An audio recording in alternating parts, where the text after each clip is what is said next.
থেকে বন্ধুত্ব, তা থেকেই ঘনিষ্ঠতা বেড়েছিল। বেড়াতে যাওয়ার নাম করে কিশোরীকে হোটেলের রুমে আটকে লাগাতার ধর্ষণ করলো ইনস্টাগ্রামের সেই বন্ধু।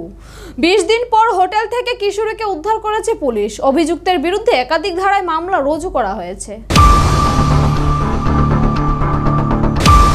সর্বভারতীয় সংবাদ মাধ্যম সূত্রে খবর, কিশোরী আদতে তেলেঙ্গানার ভাইনসা শহরের বাসিন্দা। অভিযুক্তের সঙ্গে ইনস্টাগ্রামে তার আলাপ হয়েছিল, বন্ধুত্বের সম্পর্ক ছিল তাদের। 1 মাস আগে থেকে তাকে দেখা করার জন্য হুমকি দিত অভিযুক্ত।